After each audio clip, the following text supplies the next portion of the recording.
Kabanata 901. Hindi nalihim ang pagkakakilanlan ni James dahil nalantad ito sa pangkalahatang paglilitis. Gayunpaman, karamihan sa mga taong nagtipon sa kafe ay ang mga estudyante lamang na nakatutok sa kanilang pag-aaral. Hindi nila gaanong binibigyang pansin ang pambansang balita o mga usapin sa politika. Kaya hindi nila nakilala si James. Kahit na narinig ng ilan ang tungkol sa paglilitis. Hindi nila ito pinanood at walang impresyon sa hitsura ni James. Umupo si Hugo, pinag-cruise ang kanyang mga paa, at nagsindi ng imported na tabako upang manigarilyo. Siya ay bata pa ngunit tila hindi kapani-pani walang sanay sa paninigarilyo na parang naninigarilyo siya sa loob ng maraming taon. Samantala, matapos matanggap ang tawag ni James, si Hardy, ang general na nakatalaga sa Sunway City, ay galit na galit. Bilasan mo, sabihin mo kay Timothy. Kaagad, isang tenyente ang pumasok sa kanyang silid at nagtanong. General Lane, ano ang problema? Galit na sigaw ni Hardy. Tumawag sa akin ang Dragon King. Sinabing ang anak ni Timothy ay nagdulot ng kaguluhan sa paaralan. Gusto niyang pumunta si Timothy doon ng personal ngayon din. Ano? Ang Dragon King? James, stop asking so many questions, bilasan mo at ipaalam sa kanya. Ipaghanda mo rin ako agad ng sasakyan. Kailangan kong pumunta sa Sunway High School ngayon din. Ipinadala lang ni Hardy si James sa paaralan at bumalik sa kanyang opisina. Matapos malaman na may nangyari, kailangan niyang pumunta doon ng personal. Sa kalye sa tapat ng Sunway High School, sa loob ng isang kafe, naranasan ni Hugo na humithit ng kanyang tabako nang nakakrost ang kanyang mga binti. Pinanliitan niya ng mata si James at malamig na sinabi, I'm curious to see what tricks of asterisk starred like you can come. Nilingan niya si Maxine at napalunok ng laway. I'm warning you, hindi ko hahayaang matuloy ang nangyari ngayon. Nanatiling kalmado si James. Wala ring pakialam si Maxine sa sitwasyon. Kung may kasama siyang iba ngayon. Nagpapanik na siya dahil ang kaharap nila ay isang spoiled na bata mula sa isang mayamang pamilya. Gayunpaman, hindi rin basta-basta si James. Siya ang commander ng Black Dragon Army. Ang Black Dragon mismo ang sumama sa kanya. Umupo sila at naghintay. Unti-unting lumipas ang oras. Makalipas ang halos kalahating oras. Mahigit 100 sasakyang militar ang lumitaw malapit sa paaralan at hamarang sa kalye. Pagkaraan ng ilang oras, nainip si Hugo at tumayo. Na nagsasabing, hindi mo ba tinawagan ang tatay ko para pumunta? So, bakit hindi pa siya dumarating? ****. Napangiti si James. Biglang sumugod ang ilang kawal sa loob ng kafe. Ang nangunguna ay si Hardy. Sa tingin mo ba ay nagkaroon ka ng masamang araw? Tingnan ang mga larawang ito. Sa tingin mo ba ay nagkaroon ka ng masamang araw? Tingnan ang mga larawang ito. Inis ka ni Hardy ang kafe at nakitang hindi pa dumarating si Timothy. Bakit hindi pa dumating si Timothy? Nagmura siya, bulong ng tenyente, na ipaalam ko na sa kanya. Ngunit sinabi niyang nasa isang pulong siya at darating kaagad kapag natapos na. ****. Pagmumura ni Hardy, kinuha niya ang kanyang telepono at tinawagan si Timothy. Sumisigaw. Dalhin mo ang asterisk sa mo dito ngayon din. Ang mga tao sa loob ng kafe ay nag-alala nang makita ang mga sundalo sa eksena at mabilis na nagtago. Hindi nang ahas na gumawa ng ingay. Tiyuhin. Tumayo si Hugo. Kumuha ng tabako. At iniabot ito ng nakangiti. Ano ang nagdala sa iyo dito? Ang Lanes ay medyo nangyayari sa mga Doyle. Kaya natural na kilala ni Hugo si Hardy. Smack! Iniwas ni Hardy ang kanyang kamay kay Hugo. Isang malutong at malakas na sampal ang umalangaw-ngaw sa kafe. Natigilan si Hugo nang biglang mataman. Rebelde ka. Anong ginawa mo? Matapos sampilan si Hugo, Itinaas ni Hardy ang kanyang paa at sinipa siya sa lupa. Pagkatapos, ibinaba niya ang mga kamay at paa sa kanya. Anong ginagawa mo, General Lane? Bata pa naman siya. Ganito ba dapat ang pagpapaaral mo sa bata? Pinigilan siya ni James. Mabilis na lumapit si Hardy at magalang na nagtanong. The Dragon King. Ano ang ginawa nitong suwail na bata? Hari ng Dragon. Nagulat ang may-ari ng kafe at ang mga estudyanteng naruroon. Ang taong ito ay isang one-star general. Bakit niya ginagalang ang taong nasa harapan niya? Maraming nanunod ang napalingon kay James. May mga estudyanteng curious na inilabas ang kanilang mga phone at hinanap ang Dragon King. Kaagad, lumabas sa kanilang mga screen ang mga resulta ng paghahanap kay James na itinalaga bilang Dragon King. Sikreto lang daw. Gayunpaman, napakaraming tao noong ginawa ni James ng titulo. Kaya, ang balita ay nagsimula ng kumalat sa panloob na bilog. Ngunit karamihan sa mga tagalabas ay hindi pa rin alam ito. The Dragon King. James. Ang Dragon King. Ang commander ng Black Dragon Army. Bulalas ng isang tao mula sa karamihan. Nalantad sa isang iglap ang pagkakakilanlan ni James. Lahat ay napatingin sa kanya na nagtataka. Nagulat si Hugo pagkatapos ng pambubugbog. Bumangon siya sa lupa at tinakpan ang mukha niyang nabugbog. Sinabing, "Tito, ako po, Hugo, bakit mo ako sinaktan?" Hindi niya maintindihan ang nangyari at naguguluhan pa rin kung bakit siya natamon.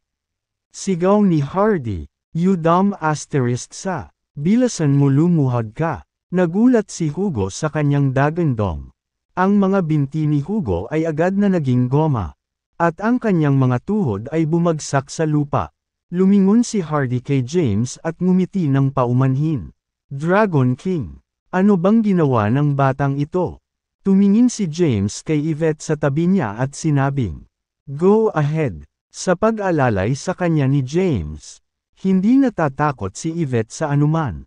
Agad niyang sinabi, "Kagabi, nag-imbita siya ng ilang babae na magkaraoke at sinadya niyang lasing ang isa sa kanila. Na nagpaplanong dalhin siya sa isang hotel. Nabangga ko siya at tumawag ng pulis. Naaresto siya ngunit sa paanuman nalaman na ako ang tumawag sa kanya ng mga pulis. Tapos, naghiganti siya sa akin sa school ngayon." Walang pakialam na sinabi ni James.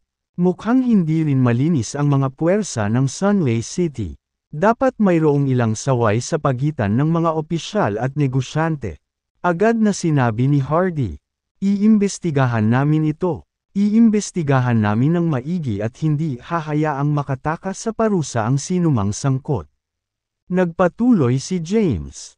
Ang batang babae na ito ay kapatid ng isang pambansang bayani. Namatay ang kanyang kapatid sa tungkulin. At partikular na binisita ko siya.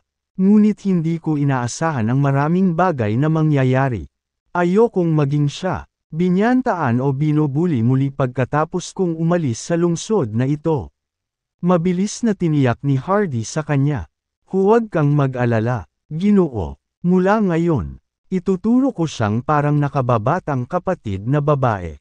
Kung sino man ang maglakas loob na mang-aapi sa kanya ay gagawa ng kaaway sa akin. Ikaw ay dapat na isang napaka-kahanga-hangang general para walang sino mang maglakas loob na sumalungat sa iyo." Isang makahulugang tingin ang ibinigay ni James kay Hardy. Galit na binago ni Hardy ang kanyang mga salita. "Hindi yan ang ibig kong sabihin. Ang ibig kong sabihin ay maaaring tawagan ako ng batang babae na ito kung makatagpo siya ng anumang problema sa Sunlay City. At gagawin ko ang lahat para matulungan siya." Alam ni James na maaaring madumi ang mga kamay ni Hardy. Gayunpaman, wala ito sa kanyang jurisdiction. Kaya hindi siya nag-abala na makisali. Sa isang napakalaking bansa tulad ng Seoul, hindi maiiwasan na mangyari ang ganitong katiwalian. Ito ay isang problema na mahirap alisin ng lubusan. Ang tanging magagawa niya ay hinihiling sa hari na magpadala ng mag-iimbestiga kapag nagkaroon siya ng pagkakataong makabalik sa kabisera. Sa ngayon, Maaari siyang umalis ng may kapayapaan ng isip at bumalik sa Kensington kasama ang pangako ni Hardy. Tumingin siya sa 17 o 18 taong gulang na batang babae. Si Yvette, na nagsasabing, mayroon akong iba pang bagay na dapat harapin sa Kensington. Kaya babalik muna ako. Kung may kailangan ka sa tumayo, maaari mong kontakan si General Lane. Sige, tumango si Yvette at sinabing, go ahead, pupunta ako para hanapin ka sa school break ko. Fair na. Ayaw nang magtagal pa ni James. Sumulyap siya kay Maxine at tumalikod na para umalis. Pagkaalis niya, ginamit ni James ang kanyang mga koneksyon para magtanong tungkol sa bank account number ni Yvette at inilipat ng $10 milyong sa kanya. 10 minutong pagkaalis ng dalawa, dumating si Timothy sa kafe. Matapos malaman ang nangyari, kinuha niya ang isang bangko at ibinato kay Hugo. Pinalo niya saglit si Hugo at nilingon si Yvette. Ms. Zook, satisfied ka na ba? Inilabas ni Yvette ang kanyang earphones at tinakpan ang kanyang tenga. Walang pakialam na sinabing, what do you mean I'm satisfied? Wala naman akong nawala, pero all this while, ginamit niya ang family background niya para supilan at samantalahin ang mga babaeng babae. Estudyante, narinig ko rin na pinilit niya ang isang babaeng estudyante na tumalon sa isang gusali noong nakaraang buwan. Ngunit naayos ito ng pera. Habang nagsasalita siya, lumingon siya kay Hardy, ngumiti siya, ipinakita ang kanyang mapuputing ngipin. At sinabing, General Lane, dapat mong imbestigahan ng mabuti ang bagay na ito. Kung pipilitin mong protektahan ang isang tao, tatawagan ko si James. At baka sumunod ka lang sa yapak ng Emperor. Kinilig naman si Hardy at agad namang pumayag. O syempre, titignan ko itong mabuti at hindi ako papayag na may makatakas. Inilabas ni Yvette ang kanyang telepono. Binuksan ang kanyang musika. At sumandal dito, naiwan sa ilalim ng hindi mabilang na pares ng mga mata. Matapos bisitahin ni James ang lahat ng miyembro ng pamilya ng mga sundalong namatay para sa kanya. Bumili siya ng mga tiket pabalik sa Kensington. Sumakay siya sa eroplano at bumalik sa Kensington noong hapong iyon. Tanong ni Maxine, Huerta, James, kailangan kong magpagaling ng isang tao. Nangako si James kay Zane na pagagalingan niya ang kalagayan ni Cynthia.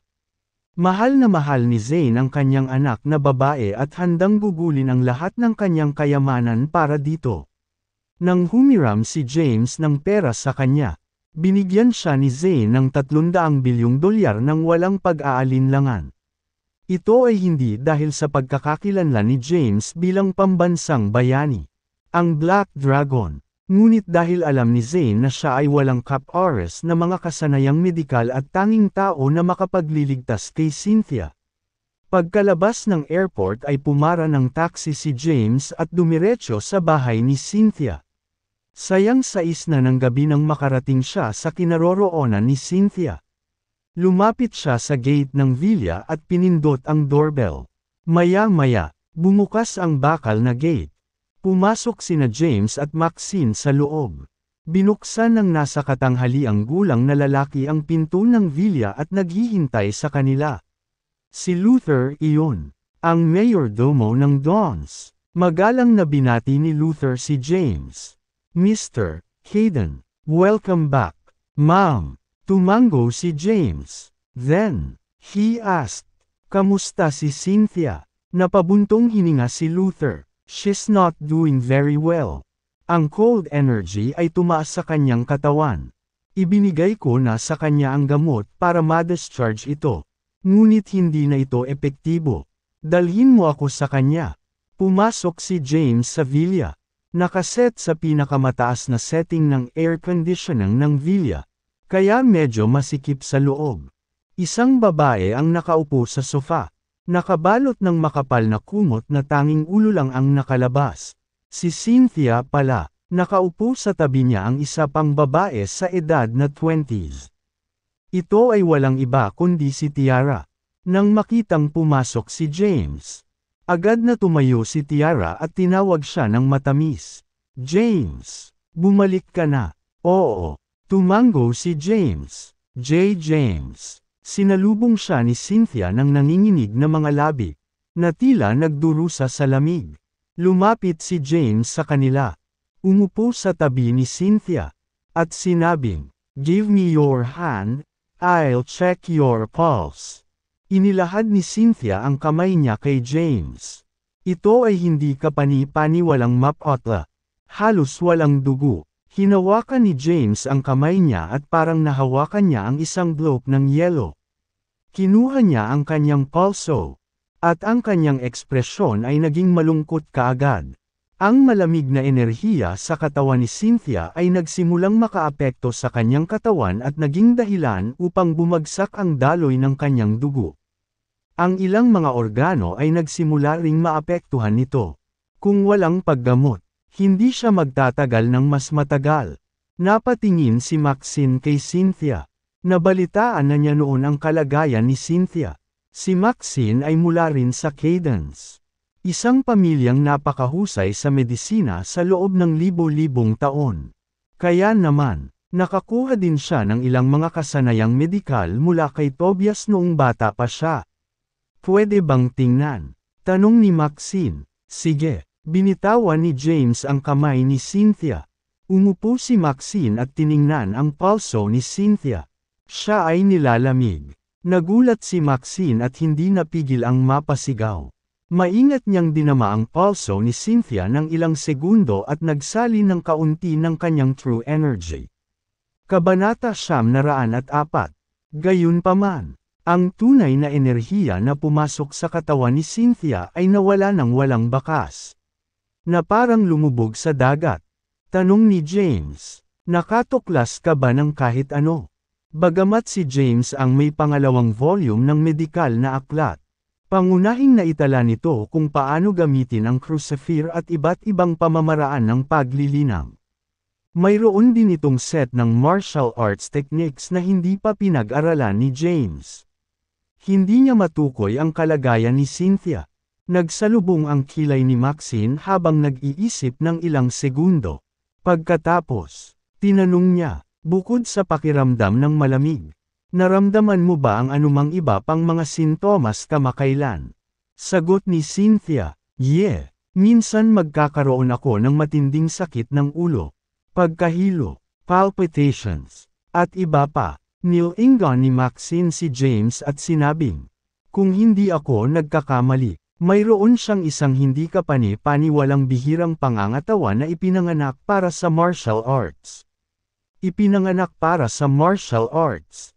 Natigilan si James. Oo, nang maramdaman ko ang kanyang pulso, nagsalin ako ng kaunting true energy sa kanyang katawan. Ngunit agad itong nilamon ng cold energy sa kanyang katawan. Ang cold energy sa kanyang katawan ay hindi kapani-paniwalang kakaiba at nakakapanghina. Nag-practice ng martial arts sa patnubay ng isang dalubhasa noong bata pa siya. Natutunan sana niyang i-concentrate ang kanyang cold energy at linangin ito sa true frost energy. Pagkatapos, magagamit niya ito bilang kanyang lakas, na kaya niyang tiisin ang lamig at maging grandmaster. Biglang umiling si Maxine at bumantong hininga. Gayunpaman, na-miss niya ang pinakamagandang oras para magsanay. At medyo huli na para magsimula ngayon. Anong pinag-uusapan ng mga lalaki? Anong ibig mong sabihin sa martial arts at true frost energy? Ibinuka ni Cynthia ang nanginginig na labi ngunit hindi ito makapagsalita ng matatas. Ang ibig niyang sabihin ay maaari mong maipon ang cold energy sa iyong katawan at gamitin ito bilang isang malakas na puwersa, matiyagang paliwanag ni James. Matapos magpaliwanag ng mahabang panahon, naunawaan ni Cynthia ang diwa nito. Sa sandaling tinulungan niya si Cynthia na maunawaan. Nilingon ni James si Maxine at tinanong, "Paano natin ito malulutas ngayon?" Sabi ni Maxine, "Una, kailangan nating alisin ang cold energy sa kanyang katawan para bumalik sa normal ang kanyang katawan pansamantala. Pagkatapos, kailangan niyang matutong magtanim para kapag lumitaw ang cold energy sa kanyang katawan. Muli, maaari niya itong makuha at gamitin tulad ng true energy. Sumagot si James, sige, mayroon ka bang solusyon para mawala ang cold energy sa kanya? Kung wala ka, kailangan kong gawin ito. May paraan si James na ilabas ang cold energy kay Cynthia. Gayunpaman, kailangan niyang hubot-hubad upang maalis ito. Siya ay isang tao, at kung ang salita ay lumabas, ito ay masira ang reputasyon ni Cynthia. Wala pa siyang 20 taong gulang. At ayaw ni James na kutsain siya dahil dito. Oo, ngunit sa tingin ko ay medyo masasayang ang simpleng pag-alis nito sa kanya ng ganito. Noong nasa mansyon ka ng mga Kayden, hindi mo ba ginamit ang iyong mga pilak na karayom para sumipsip ng tunay na enerhiya ni Lolo para masira ang iyong sisidlan? At mga Meridian, kung maaari mo ring kunin ang cold energy mula sa kanyang katawan at i-absorb ito. Ito ay magpapalaki ng iyong true energy ng mabilis. Bumilis ang tibok ng puso ni James matapos marinig ang suhestyon niya. Kakasimula pa lang niyang makipag-ugnayan sa internal martial arts at wala pang masyadong kaalaman tungkol dito. Ibig mo bang i-absorb ko ang cold energy at i-convert ito sa true energy ko? Tumango si Maxine. Yeah, theoretically, ang cold energy ay purong true frost energy. Ngunit hindi ito makontrol ni Cynthia. Kaya nagiging pabigat ito sa kanya. Kung kaya mo itong i-absorb, may iligtas tayo nito ng maraming problema. Hayaan mo akong mag-isip tungkol dito. Umupo si James sa sofa. Malalim ang iniisip. True energy channeling. Bulong ni James. Ang ibig sabihin ni Maxine ay ang kanyang true energy ay maaaring i-channel mula sa katawan ng isang tao papunta sa isa pa para ma-absorb. Walang ganitong paraan ang naitala sa ikalawang tomo ng medikal na aklat. Gayunpaman, ang crucifer ay may mga mahimalang epekto. Kahit na wala ang mga ito, posible ito sa mga regular na karayom ng acupuncture. Pagkatapos mag-isip tungkol dito ng ilang sandali, sinabi niya, maaaring ito ay magagawa. Gayunpaman, kailangan kong bumalik at nagsimula alang ito ng kaunti pa. Nag-aaral pa rin si James ng medikal na libro. At maraming bagay ang hindi pa niya lubos na nauunawaan. Sabi ni Maxine, sige, mag-isip ka muna. Dito ako titira para bantayan si Cynthia. Walang mangyayari sa kanya na kasama ko siya sa relo. Wala lang ako sa tabi mo.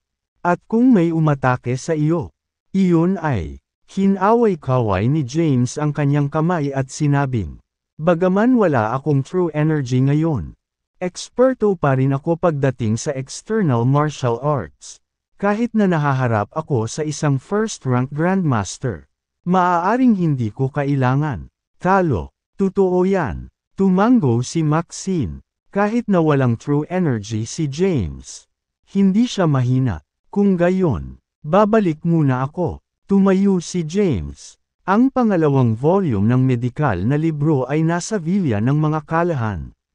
Matapos iligtas si Tiara noong nakaraan, hindi na siya bumalik. Kailangan niyang bumalik sa Villa ng mga Kalahan kung gusto niyang ipagpatuloy ang pag-aaral ng medikal na libro. James, babalik ka ba sa mga Kalahan? Tanong ni Tiara. Oo. Tumango si James. Gusto mo bang balikan kita? Tanong niya ulit. Nag-isip sandali si James at sumagot. Manatili ka rito pansamantala. Babalik ako para pag-aralan ang medikal na libro at babalik pagkatapos kung makahanap ng solusyon. Umalis si James sa villa ni Cynthia at diretsyong sumakay ng taxi papunta sa mga Kalahan. Habang nakaupo siya sa taxi, nagsimula siyang maanod sa kanyang mga iniisip. Nakipaghiwalay na siya kay Thea. At bumalik lang siya sa Kalahan dahil pinagbantaan siya nito sa buhay nito. Bukod pa rito, nalasan si Thea ni Gu.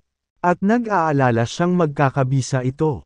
Ngayon, mukhang gumanda ang pag-iisip ni Thea. Kaya hindi na niya kailangan pang ipagpatuloy ang pamumuhay kasama ng mga kalahan. Sir, nakarating na po kami. Bumalik sa katinuan si James matapos siyang paalalahanan ng driver. Sige, tumango si James. Nagbayad. At lumabas ng sasakyan. Nagdilim na ang langit nang dumating si James sa villa ng mga kalahan. Na maliwanag na naiilawan. Lumakad siya at pinindot ang doorbell. Maya-maya, bumukas ang pinto. Isang lalaking nasa 20s na nakasuot ng mamahalin at nakaistilong suit ang nagbukas ng pinto.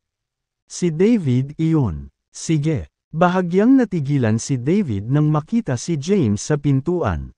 Nabawi niya ang kanyang katinuan at tuwang-tuwang sinabing, "Ikaw pala, James. Nakabalik ka na sa wakas.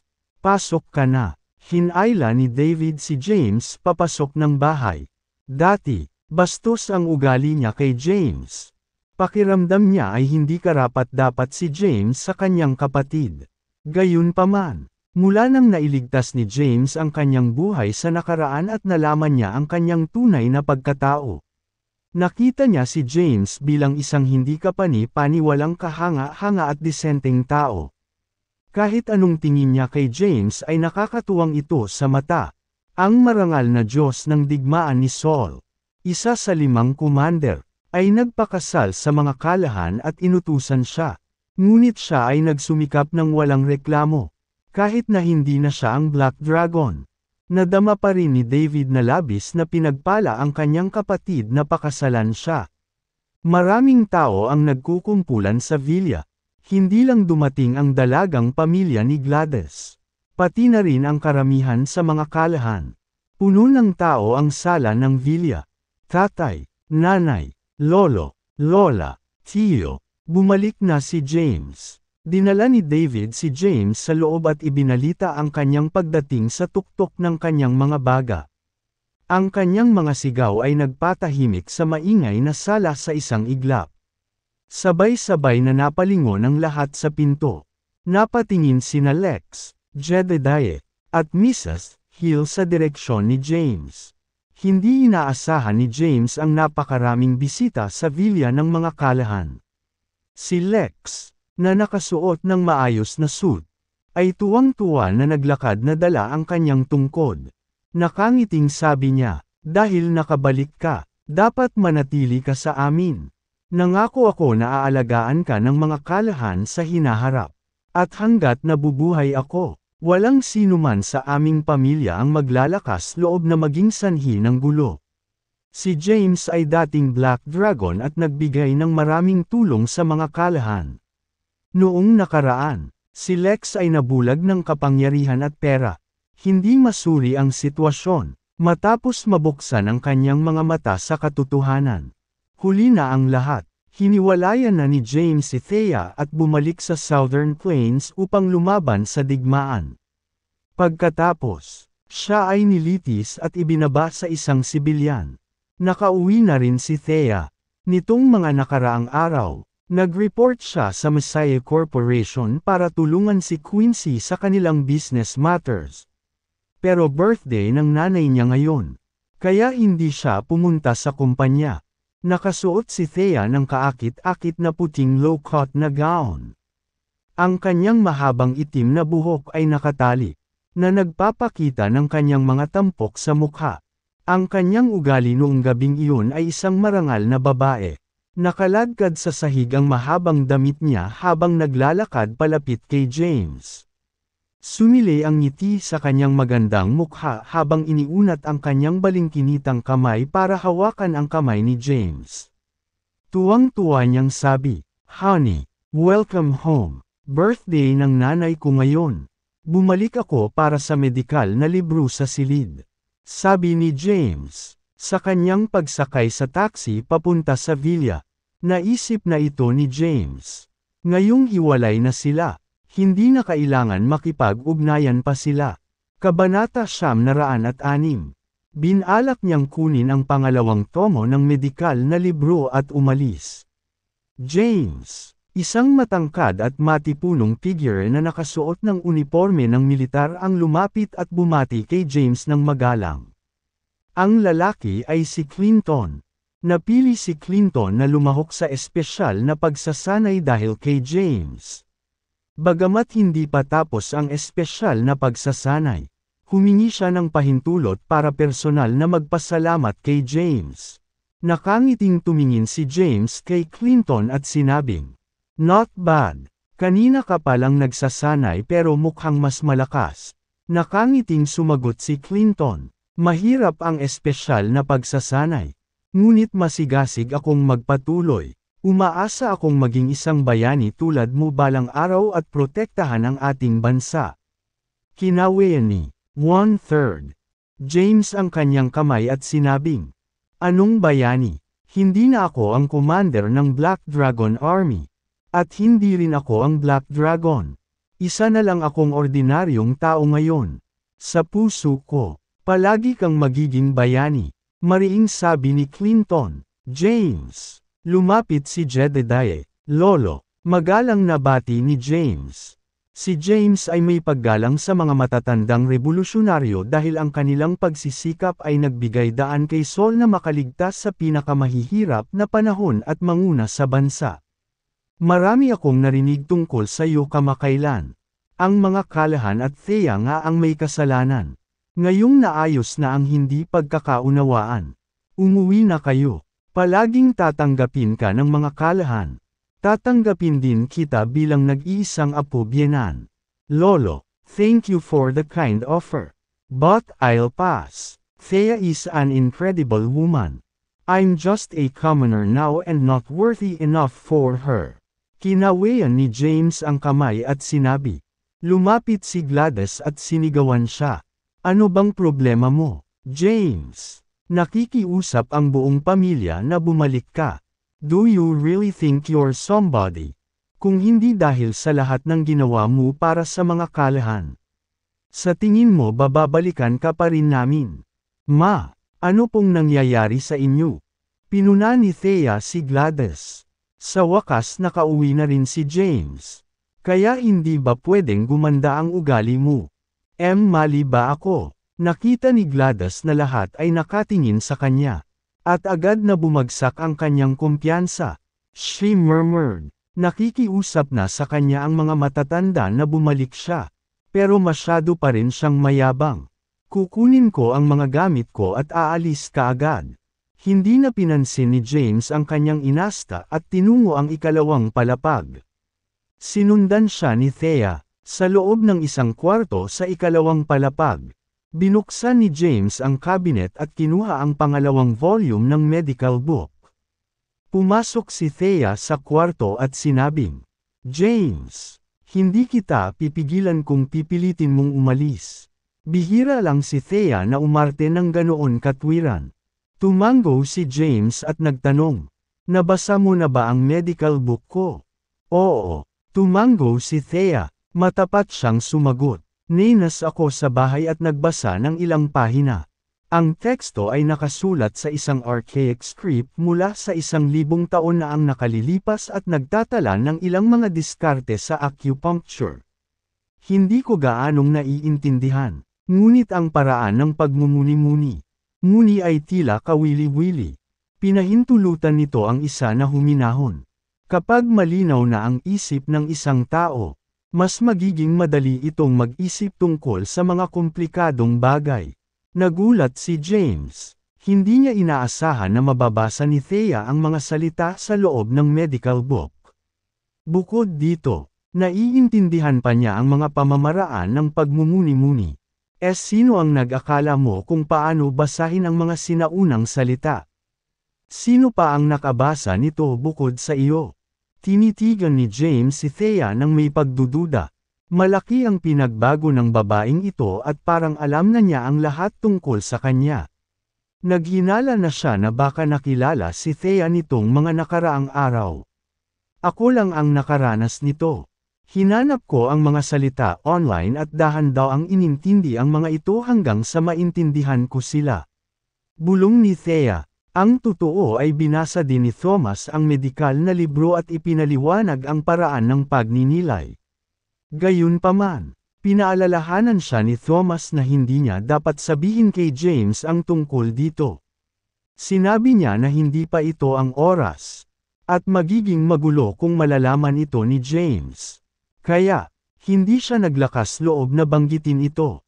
Hindi siya sinisisi ni James dahil hindi niya ito binalaan na huwag basahin ito. Kung tutuusin, wala naman masyado sa loob. Napakakaunting na itala ng medikal na aklat tungkol sa mga medikal na pamamaraan. At karamihan sa nilalaman ay tungkol sa mga aplikasyon ng crucifer. Kahit na naiintindihan ni Thea ang nilalaman. Ito ay walang silbi na impormasyon dahil wala si crucifer sa kanya. Kinuha ni James ang medical book at umalis. Aalis ka ba talaga? Sinubukan siyang himukin ni Thea na manatili. Niyakap niya si James mula sa likuran at ibinaon ang ulo sa likod nito. Mahinang sinabing, hindi mo ba ako mabibigyan ng pagkakataon na patunayan ang sarili ko? Nagdadalawang isip si Thea na pakawalan si James. Dati ay napakabait ni James sa kanya. Ngunit hindi niya ito pinahalagahan. Matapos siyang mawala, labis niyang pinagsisihan ito. Hindi niya sinisisi si James. Sa halip, alam niyang may kasalanan siya. Thea tried her best to urge him to stay. Nanatiling tahimik si James. Nang makitang pilit siyang hinihikayat ni Thea, nakaramdam siya ng tukso na manatili ngunit hindi niya magawa dahil nangako siyang pakakasalan si Tiara. Siya ay isang tao na tapat sa kanyang salita. Dahil alam mo na ang lahat. Dapat alam mo rin ang nangyari sa pagitan namin ni Tiara.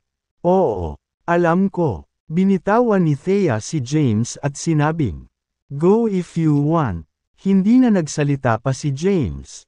Tumalikod siya at umalis. Bakas sa mukha ni Thea ang lungkot at kawalan. Sa nang lahat, nakaramdam siya ng resolusyon habang pinapanood si James na papalayo sa kanya. She murmured, "I'm not giving up. Kahit na kailangan kitang habulin hanggang sa dulo ng mundo. Tiyak na ibabalik kita." Nagtiwala siya. Naniniwala si Thea na hanggat ginawa niya ang kanyang makakaya at naging mas mabuting tao, babalikan siya ni James sooner or later. Kapag nangyari iyon, hindi na sila maghihiwalay habang buhay. Bumaba ng hagdan si James. Ang mga mata ng lahat ay nasa kanya. Walang sabi-sabi, lumabas siya ng villa at umalis. Pagkaalis niya sa kanilang paningin, nagsimulang magtsismisan ang mga kalahan at ang mga burol. Maya-maya ay bumaba na rin si Thea sa hagdan. Tanong ni Lex, "Thea, anong nangyari? Bakit mo siya hinayaang umalis?" Thea muttered, "It's alright, let him go for now. Sooner or later, babalikan niya ako." Pagkaalis ni James sa villa ng mga kalahan, lumingon siya at tumingin sa maliwanag na lugar. Matagal na siyang wala sa kalahan o kasal kay Thea. Ilang buwan pa lang. Pero tumatak na sa isip niya si Thea. Kahit hiwalay na sila, na-miss niya ang mga sandaling kasama ito. Sa kasamaang palad, ang kapalaran ay naglaro ng isang malupit na lansihin sa kanya. Baka siya talaga ang gumawa ng sarili niyang kama para mahigan. Ang lahat ay sanhi ng kanyang mga aksyon. Napakaraming bagay ang nangyari ngayon. Sa pagitan ng pagmamahal at pananagutan, pinili ni James ang huli. Nagkamali siya at kailangan niyang panagutan iyon. Bukod dito, si Tiara ay isang disente at mabait na babae. "I'm sorry, Thea." Tumayo si James sa labas at tumingin sa buhay na villa. Pagkatapos, he murmured guiltily, "I've failed as your husband. I didn't do my best. But I've no choice but to let you down now." Ilang minutong nakatayo si James sa labas ng villa bago tuluyang tumalikod para umalis. Samantala, wala na sa mood si Thea na nasa loob ng villa na dumalo sa birthday party. Bumalik siya sa silid, tumayo sa sahig, at tulala na nakatingin sa kanyang kalangitan sa gabi. Umalis si James sa villa ng mga kalahan at bumalik sa bahay ni Cynthia. Pagdating niya, kara-rating lang din ni Quincy doon. "James, bakit ka bumalik dito?" Tanong ni Tiara pagkapasok niya sa bahay. Napatingin din sina Maxine at Quincy kay James na naguguluhan sa pagbabalik nito. Akala nila ay mananatili si James sa mga kalahan. At wala sa kanila ang umaasa na babalik siya ng ganoon kaga. Paliwanag ni James, matagal ko nang hiniwalayan si Thea. After some thought, parang hindi nararapat para sa akin na tumira sa villa ng mga kalahan. Cynthia, I'll stay at your place for the time being. May objection ka ba? Nakabalot si Cynthia ng kumot. Nanginginig sa lamig. Sa nanginginig niyang ngipin, sumagot siya, gawin mo ang gusto mo. Maraming bakanteng kwarto sa second floor. Sige, punta ako sa taas para basahin ang libro ko. Tumalikod si James para umakyat sa hagdan. Sabi ni Cynthia, Tiara, you lead James upstairs. Agad namang tumango si Tiara. Lumapit siya at sumigaw, James, ihahatid na kita. Hindi tinanggihan ni James ang alok. Kabanata 908. Dinala ni Tiara si James sa ikalawang palapag. Tinulak ang isang pinto, at sinabing, James, maaari kang manatili sa silid na ito. Ang mga kumot at lahat ng bagay sa loob ay bagong binili. Sige, tumango si James. Naglakad siya papasok ng kwarto. Sinundan siya ni Tiara na may pag-aalinlangan na parang may gustong sabihin. Tumingin sa kanya si James at tinanong, may sasabihin ka ba? Bahagyang nahiya si Tiara at namula ang kanyang magandang mukha. James, kayo ni Thea. She paused, summoned the courage, and asked, di bumalik ka ba dahil sa akin? I already told you I don't want to force you. And I sincerely wish the best for you and Thea, all gusto kong maging maayos kayong dalawa. Kalokohan, stop overthink it, lumabas ka muna. I want to continue reading my book. Okay, mahinang sagot ni Tiara at naglakad palabas. Sa baba, nakaupo ang dalawang babae. Nang makitang papalapit si Tiara ay nagtanong si Quincy na parang chismis. Tinanong mo ba si James kung bakit hindi siya tumuloy sa kalahan? Tumingin sa kanya si Tiara at nagtanong, hindi ba dapat ako pumunta sa Kensington? Pinaghirapan ko ba si James? Kung ganoon, aalis na ako bukas. Anong ibig mong sabihin aalis ka? Saway ni Quincy sa kanya. This is James and Thea's problem. And it has nothing to do with you. They had no strong foundation in their relationship anyway and were bound to divorce, even without you getting involved. They would have divorced. Pero dahil nagpakita ako at nagdulot ng pagkabalisa kay James, hindi ko napigilan ang sarili kong puntahan siya. Naluluhang sabi ni Tiara, silly, pursue him if you like him. Isn't it normal to like someone? Sige at maging mas matapang ka. Mapaglarong tukso ni Quincy, nakabalot sa ilalim ng makapal niyang kumot. Hindi napigilan ni Cynthia na asarin din si Quincy. You like him too, so bakit hindi ka nagkukusa? Ako, napangiti si Quincy ng malungkot. Matagal na akong tinanggihan ni James. Imposible sa atin. Nakikinig sa kanilang chismis. Naintriga rin si Maxine at nakangiting sinabi. Matagal ko nang hindi kilala si James. Pero masasabi ko na siya ay isang hindi mapaniniwalaang tao.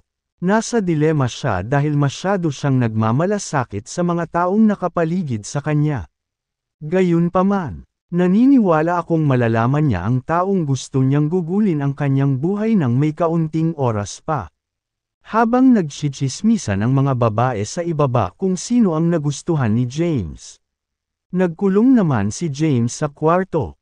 Umupo siya sa isang lotus na posisyon at nagsimulang magnilay. Pinakalma ni James ang kanyang isip at katawan. Iniwan ang lahat ng masalimuot na pag-iisip. 10 mobile app na maaaring kumita ng pera. 10 mobile app na maaaring kumita ng pera. Ad. Pagkatapos kumalma, inilabas niya ang pangalawang volume ng medikal na libro. Binuksan niya iyon at binasa ng mabuti. Ang pangalawang volume ng medikal na aklat ay pangunahing nagtala ng mga aplikasyon ni Crucifer. Gayunpaman, mayroon lamang paunang pag-unawa si James tungkol dito. Binasa niya ang librong medikal at isinalin ang mga sinaunang salita sa kanyang isipan sa modernong wika. Kasabay nito, nakita niya ang isang figure ng tao na natatakpan ng mga pilak na karayom sa mga meridian at acupoint nito. Sinubukan ni James na unawain at hindi sinasadya ang konteksto. Sinusubukang matutunan kung paano ay channel ang enerhiya sa katawan ng isang tao patungo sa isa pa at ay absorb ito bilang true energy ng isang tao nang hindi sinasaktan ang katawan ng tao. Pinag-aralan niya ang libro sa buong gabi at nakalimutan pa niyang maghapunan. Lumipas ang gabi ng tahimik. Kinabukasan, ibinaba ni James ang makapal na librong medikal sa umaga at huminga ng malalim. Pagkatapos mag-aral ng buong gabi, sa wakas ay nakahanap ako ng isang bagay na gagana. Gayunpaman, hindi ako makatitiyak na magtatatagumpay ito. Bulong ni James. Nakahanap si James ng paraan para maipasa ang cold energy sa katawan ni Cynthia. Masipsip ito, at gawing true energy. Gayunpaman, mayroong isang premise. Kailangan niyang linangin muli ang kanyang true energy. Bukod dito, ito ay isang theoretical na pamamaraan lamang. Kailangan nilang subukan ito upang malaman na ito ay gumagana. Kumatok, kumatok, kumatok. May galit na kumakatok sa pinto. Gamulong si James mula sa kama.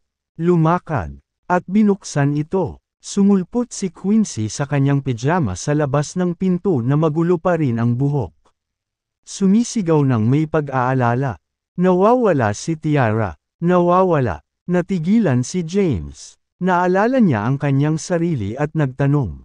Mabuti naman siya kahapon. Paano siya biglang nawala? Napabuntong hininga si Quincy. Naging kakaiba siya kagabi at nagtanong ng maraming hindi pangkaraniwang mga tanong. Anong klaseng tanong? Sa madaling salita, naramdaman niya na nahirapan ka at pinahirapan ka niya. Iniisip niya na hindi ka nananatili sa mga kalahan at bumalik ka dahil sa kanya. Nagising ako at hindi ko na siya mahanap kahit saan. Nag-impake pa siya at umalis na. May dala, kanyang bagahe. Nag-aalala ang ekspresyon ni James. Bakit tulala ka pa rin? Bilasan mo at hanapin mo siya. Ako, saan ko siya hahanapin? Si James ay nasa kawalan. Sabi ni Quincy, she must be planning to return to the capital and probably hindi pa nakakarating sa airport. Can't you use your connections to stop her from leaving?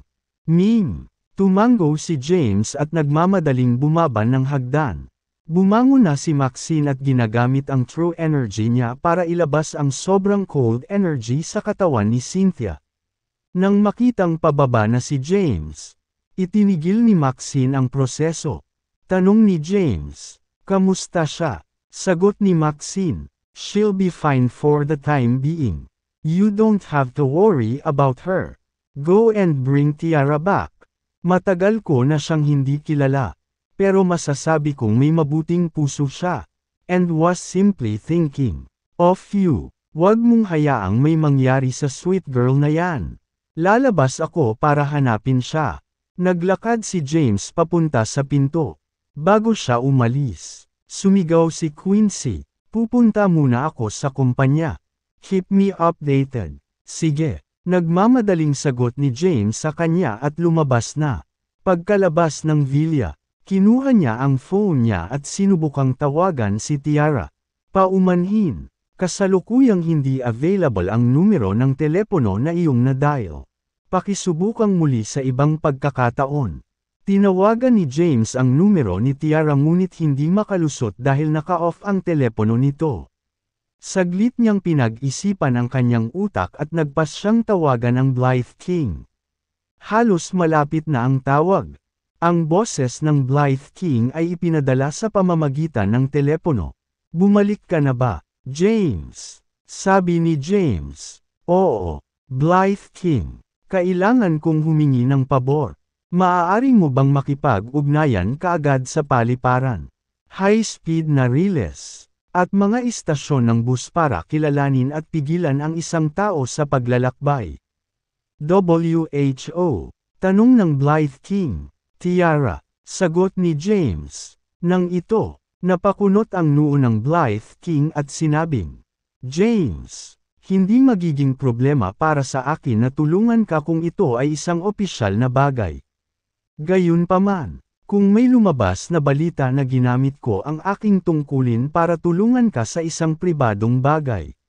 Blythe King. Ito na ang huling pagkakataon. Hindi mabilang na puwersa ang nakatingin sa akin at sa mga taong nakapaligid sa akin. Kapag umalis si Tiara ngayon, baka makatagpo siya ng panganib at mabihag ng kaaway. Ano ang gagawin ko kung nangyari iyon? Ito na ang huling pagkakataon. Binaba ng Blythe King ang telepono. Agad siyang naglabas ng utos na ipasok sa airport, high-speed rail station, bus station, pantalan, at iba pang paraan ng transportasyon para pigilan si Tiara kapag nakita nilang sinusubukang umalis. Samantala, sumakay ng taxi si James papunta sa airport. Bagamat hindi siya sigurado kung paano babalik si Tiara sa capital. Ang pagsakay sa eroplano ay tila ang unang pagpipilian.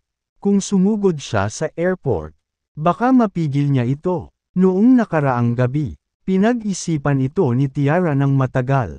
Pakiramdam niya ay hindi makapagdesisyon si James dahil bigla siyang nagpakita. Ang naunawaan ni Tiara na si James ay isang pambansang bayani, ang War God of Saul. Kaya naman, tiyak na tutuparin niya ang kanyang pangako. Kaya naman binitawan niya ang pinakamamahal niyang si Thea. Gusto niyang ituloy ang kanyang kaligayahan ngunit ayaw niyang sirain ang relasyon ng ibang tao. Sa huli, napagpasyahan niya na pinakamahusay na umalis siya. Hindi magiging ganoon kahirap si James pagkatapos niyang umalis. Bago mag-umaga, nag-impake siya ng kanyang mga bag, bumili ng tiket papuntang kabisera, at umalis. Pagkababa ng taxi, naglakad siya papunta sa entrance ng airport. Gayunpaman, isang boses ang biglang tumawag sa kanya. Tiara, saan ka pupunta? Nang marinig ang boses, lumingon siya at hinanap ang pinanggalingan nito. Maraming tao ang nasa likuran niya. Ngunit karamihan ay mga manlalakbay lamang na may mga bagahe na nagmamadaling patungo sa paliparan. Pagkaraan ng ilang sandali na pagmasdan ang paligid, nakita niya ang isang matandang lalaki na nakatayo sa hindi kalayuan. Ang matanda ay nakasuot ng puting bagi na damit, maayos na maikli at puting buhok, at mukhang mga 60 taong gulang. Tumingin siya sa kanya na may maliwanag at palakaibigang ngiti. Agad na kumunat ang noo ni Tiara. Lumapit sa kanya ang matanda. Tanong ni Tiara, ngayon mo lang ba ako tinawagan? Sir, syempre, ang matanda ay walang iba kundi si Thomas. He leaned forward and whispered into Tiara's ears. Talaga, tuwang-tuwa si Tiara. Definitely, come with me. It's not a lie. Nakangiting sabi ni Thomas. Umalis si Tiara sa airport kasama si Thomas sa loob ng isang itim na sasakyan. Habang si James naman ay medyo late na nakarating sa airport. Pagkarating, tinawagan niya ang Blythe King. Ipinaalam sa kanya ng Blythe King na mayroon talagang isang tao na nagngangalang Tiara Youngblood na nag-book ng tiket. Gayunpaman, hindi siya sumakay sa eroplano. Kumunat ang noo ni James nang marinig ang balita. Hindi siya sumakay sa eroplano. Oo, lumipad na ang flight na nabook niya. Pero hindi siya sumakay sa eroplano. Sige, nakuha ko. Binaba ni James ang telepono, naupo siya sa hagdan sa labas ng airport. Humihit-hit ng sigarilyo na nag-iisip. Saan siya pupunta kung hindi siya sumakay sa eroplano? Bulong ni James sa sarili. May nangyari ba sa kanya? Biglang nabalisa si James, at tinawag niyang muli ang Blythe King. Blythe King, gamitin mo ang intelligence network mo at tulungan mo akong mag-imbestiga kaagad. Masama ang pakiramdam ko na baka may nangyari kay Tiara. Okay, walang pag-aalinlangan na sang-ayon ng Blythe King. Matapos ibaba ang telepono, dali-dali niyang inactivate ang Military Intelligence Network. Nangolekta pa siya ng surveillance footage malapit sa airport. Hindi nagtagal, nakakita siya ng ilang mga pahiwatig. May tiyagang naghihintay si James sa labas ng airport. Pagkaraan ng 10 minuto, natanggap niya ang surveillance footage mula sa Blythe King. Makikita sa footage na kausap ni Thomas si Tiara at sinundan siya nito sa isang sasakyan. Tapos, tumunog ang phone ni James. "I've already sent the footage to you." Huling nakitang umalis si Tiara kasama ang lalaki sa loob ng video. Hindi pa rin alam ang pagkakakilanlan ng lalaki. Hindi pa namin natunton ang kinaroroonan ng itim na sasakyan. Sige, binaba ni James ang telepono. Tinitigan niya ng mabuti ang video at nag-zoom in dito.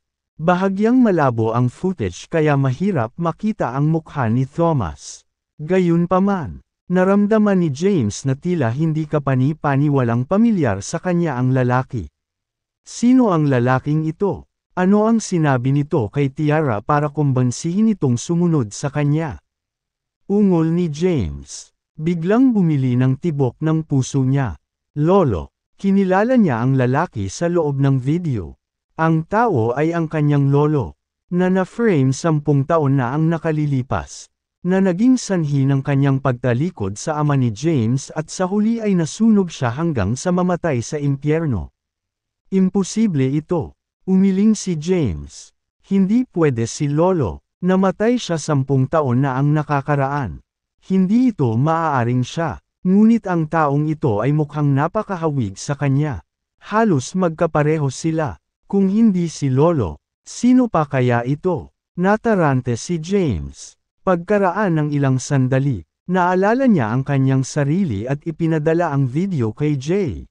Hiniling niya, gamitin ang iyong underground intelligence network upang malaman ang pagkakakilanlan ng matanda sa video na ito. Gusto ko ang bawat piraso ng impormasyon na may kaugnayan sa kanya. James, magtatagal ako para makapag-ipon ng intel tungkol sa kanya.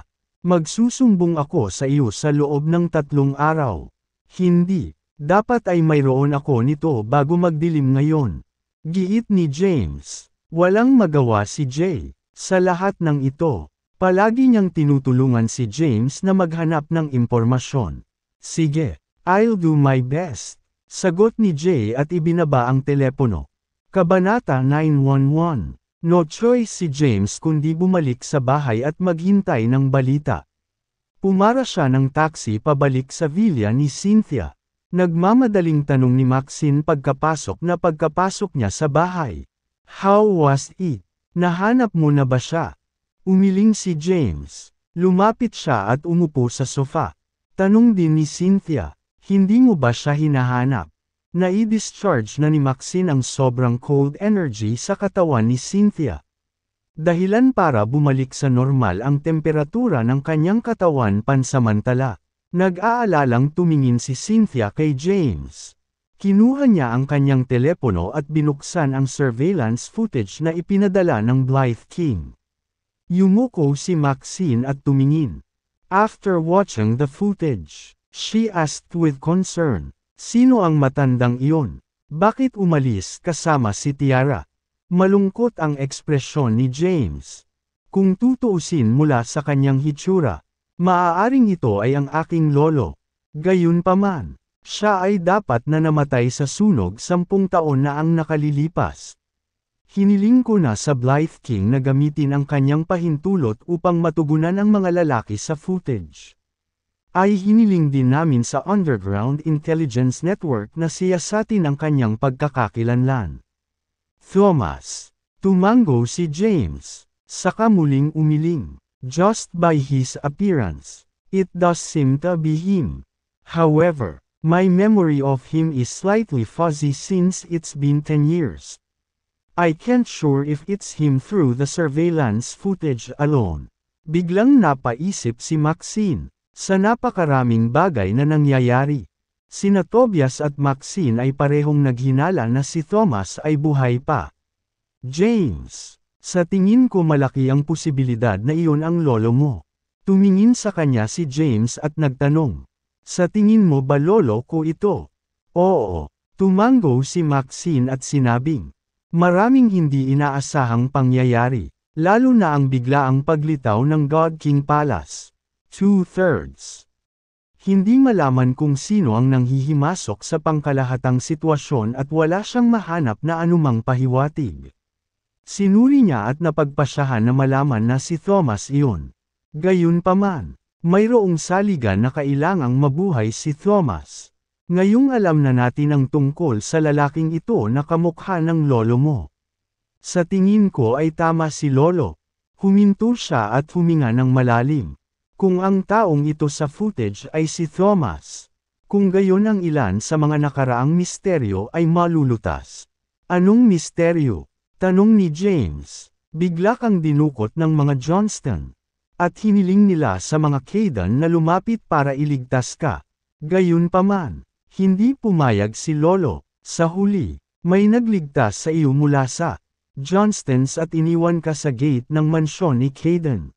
Paliwanag ni Maxine. So, napatingin sa kanya si James na nagtataka. Patuloy ni Maxine. Nag-iisip ako kung paano agad ako makikilala ni Thea at malalaman ang mga detalye sa kabisera. Kahit gaano ko pa ito pinag-isipan. Parang imposible. Sa wakas ay na-realize ko. Bumilis ang tibok ng puso ni James. Sinasabi mo ba na ang nagligtas sa akin sa mga Johnston ay si Thea na nakabalat kayo bilang ikaw? Oo, tumango si Maxine. That would be the only way to explain everything. I'm guessing that Thea already knows that Thomas is alive. However, this is just my conjecture. And it can't proven unless you confront Thea about it. Samandal si James sa sofa. Pumikit. At nag-isip. Naalala niya ang araw na pinatay niya ang Emperor. Biglang sumagi sa isip niya ang babaeng nakamaskara na nakaitim na damit. Sa sandaling iyon, naramdaman niya na kahawig niya si Thea. Bukod dito, ang figure na nakipaglaban kay Hades ay kahawig ni Thomas mula sa footage.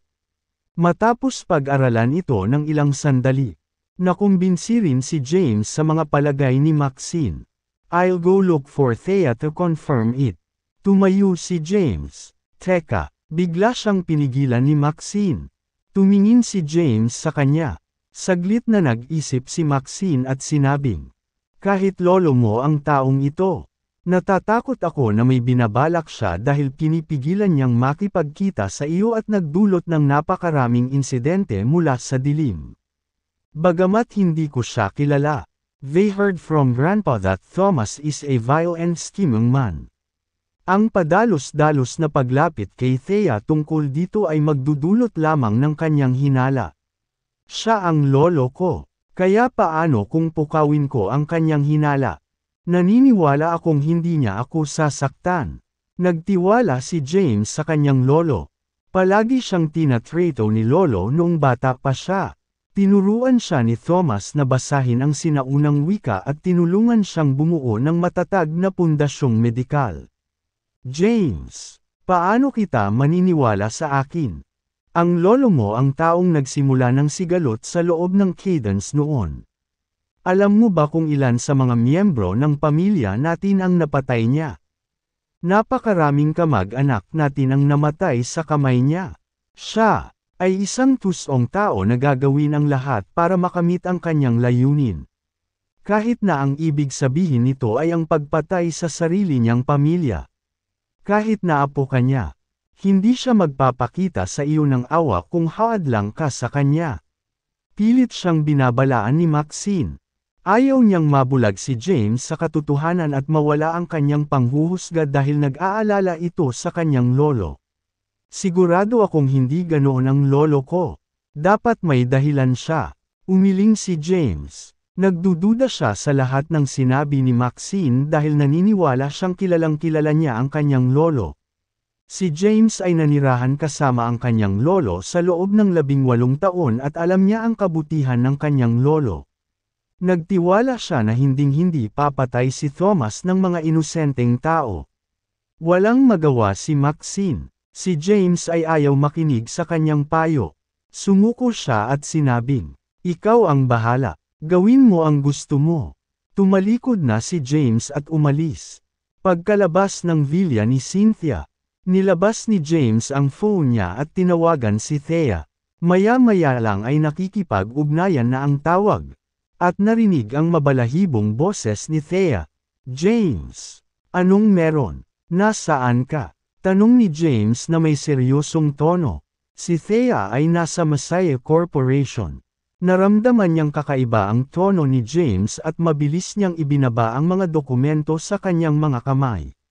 "Nasa Masaya Corporation ako. What's wrong? May nangyari ba? Hintayin mo ako. Pupuntahan kita agad." Binaba ni James ang telepono. Mabilis niyang nahuli ang akab at tinungo ang Masaya Corporation. Itinatag ni James ang Masaya Corporation upang ihinto ang Centennial Corporation. At si Quincy ang nagtatag sa mata ng publiko.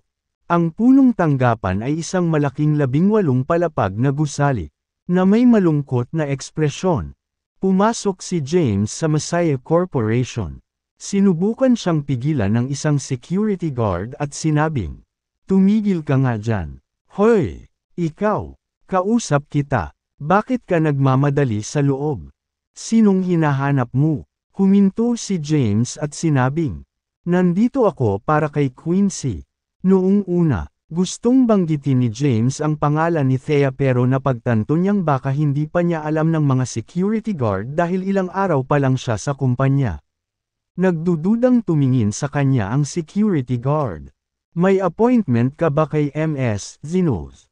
"Hoy! Stop!" Itinuro ng security ni James. Kinuha ang kanyang walkie-talkie. At sumigaw, "Magpadala ng suporta." Pinipilit na pumasok sa gusali at isang hindi autorisadong bisita.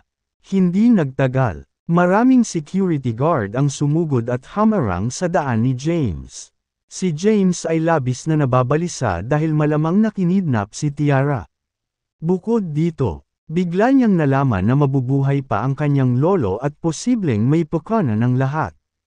Higit pa rito, inilarawan ni Maxine ang kanyang lolo bilang isang kasuklam-suklam na kontrabida. Inilarawan ni Maxine ang kanyang lolo bilang isang kasuklam-suklam na kontrabida. Nagmamadali siyang tanungin si Thea tungkol sa lahat. "Magwala ka," ungol niya. "Ibaba mo siya." Kasunod ng utos ng security captain. 12 ng mga security guard ang mabilis na sumugod kay James. "Anong ginagawa mo? Tumigil ka." Nang malapit ng sumiklab ang labanan, nagkataon na lumabas si Quincy ng elevator at nasaksihan ang eksena. Mabilis siyang sumigaw para itigil ang laban. "MS Zinos." Ang mga security guard na naniningil kay James ay huminto sa kanilang mga hakbang at magalang na binati si Quincy. "Bumalik ka sa trabaho." Sinilip ni Quincy ang mga security guard at inutusan silang bumalik sa kanilang mga pwesto. "Naiintindihan." Umalis na ang mga security guard. Tumingin si Quincy kay James at nagtanong, "Hindi ba dapat hinahanap mo si Tiara? Bakit ka nasa kumpanya?" "Nandito ako para kay Thea." "Bakit mo siya hinahanap?" "May kailangan akong itanong sa kanya." "Sige, ihahatid na kita sa kanya." Dinala ni Quincy si James sa isang opisina na nasa itaas na palapag. Matapos matanggap ni Thea ang tawag ni James, matyaga niyang hinintay ang pagdating nito. Wala pang isang oras, nagpakita na siya. "James." Tumayo siya at binati siya. Naglakad si James papunta sa lounge area ng opisina at umupo sa sofa. Lumapit si Thea at umupo sa tapat niya, habang si Quincy ay nanatili rin sa opisina. Inilabas niya ang kanyang telepono. Binuksan ang surveillance footage na ipinadala sa kanya ng Blythe King. At itinulak ang kanyang telepono sa mesa papunta kay Thea. "Panoorin mo. Sabihin mo sa akin." Kilala mo ba ang mga tao sa video na ito? Nataranta namang kinuha ni Thea ang phone. Tumingin siya sa screen at nakita si Thomas. Nakita ni Thomas na nakikipag-usap kay Tiara. At sinundan siya nito sa isang sasakyan sa hindi malamang dahilan. Bahagyang nagbago ang ekspresyon niya. Ngunit pinilit niyang kumalma. Pagkaraan ng ilang segundo, bumaba na siya. Ang telepono at tumingin kay James nang walang alam.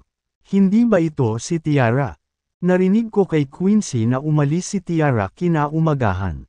Anong nangyayari dito? Kinuha ni Quincy ang telepono at pinanood ang footage. Tanong ni James. Alam mo hindi si Tiara ang tinutukoy ko kundi si Thomas. Sino si Thomas? Nagtatakang tanong ni Thea. Hindi ko siya kilala. Thea. I need you to be honest with me. Huling beses sa Capital. Ikaw ba ang babaeng nakamaskara na namumuno sa mga martial artist mula sa God King Palace para tulungan ako sa pagpatay kay Emperor? At nag-disguise ka ba ang iyong sarili bilang Maxine para iligtas ako mula sa mga Johnston at iwanan ako sa pintuan ng mga Caden? Tanong ni James na may seryosong tono. Wala akong ideya kung ano ang sinasabi mo. Hindi umamin si Thea. Tinapos din ni Quincy ang panunood ng video at ibinaba ang telepono. Nagtataka niyang tanong. James, anong nangyayari? Anong kinalaman nito kay Thea? Hindi ba lolo mo si Thomas? Sinasabi mo bang lolo mo itong matandang nasa video? Hindi sumagot si James kay Quincy bagkus ay nanatiling nakatitig ng mataman kay Thea. Wala kang alam. Kung gayon paano mo nakilala si Maxine sa unang tingin? Posible bang matagal mo nang kilala si Thomas? Siya ba ang nagtatag ng God King Palace? Binomba siya ni James ng mga tanong. Bang! Hinampas niya ang mesa at tumayo. Sumigaw. Thea, sabihin mo sa akin ang totoo. Malakas na hinampas ni James ang mesa na naging dahilan ng pagbagsak ng mga baso ng tubig sa lupa. Ang mga basong baso ay agad na nabasag sa isang tumpok ng mga tipak ng salamin. Natigilan si Thea sa biglang pagsigaw niya. Matagal na niyang kilala si James ngunit hindi pa niya nakitang nagalit ito. Ilang segundo rin bago nakabawi si Thea sa kanyang pagkatulala. Umiling siya at sinabing, "Ako hindi ko talaga alam kung ano ang sinasabi mo." Gustong sabihin ni Thea kay James ang totoo. Ngunit paulit-ulit siyang binalaan ni Thomas na huwag magsalita. Ang tanging paraan para matulungan si James na mabuhay ay tulungan siya ng palihim. Tinanggihan niya ang mga tanong nito para hindi mamatay si James. Tumingin si Quincy kay Thea at pilit siyang kinukumbinsi. Thea, I can sense na malaki ang pinagbago mo pagkatapos mawala ng ilang araw. Kung mayroon kang anumang nalalaman, dapat mong sabihin kay James ang tungkol dito. Kabanata 914. Wala talaga akong clue. Muling itinanggi ni Thea, pag nalaman kong nagsinungaling ka sa akin. Ngunuso si James. Galit na tumayo. At tumalikod para umalis. James, tawag ni Quincy sa kanya. Sinulyapan niya si Thea at mabilis na hinabol si James. Hinawakan niya ang braso nito at tinanong. Anong nangyari, James? Huminga ng malalim si James at pinakalma ang sarili. Paliwanag niya, may kinuha si Tiara. Malamang lolo ko ang taong ito. Gayunpaman, siya ay dapat na namatay sa sunog 10 taon na ang nakalilipas. Kaya hindi ko matiyak. Higit pa rito, mayroon si Maxine. Iminungkahi na ang God King Palace ay nilikha ng aking lolo. Si Thomas, palihim niyang nakipag-ugnayan kay Thea at 2 beses niya akong pinatulungan. Ay hindi ba magandang bagay ito? Tinutulungan ka ng iyong lolo mula sa likod ng mga eksena. May problema ba dyan? Tanong ni Quincy. Paliwanag ni James. Oo, pero inilarawan ni Maxine ang aking lolo bilang tuso at kasuklam-suklam.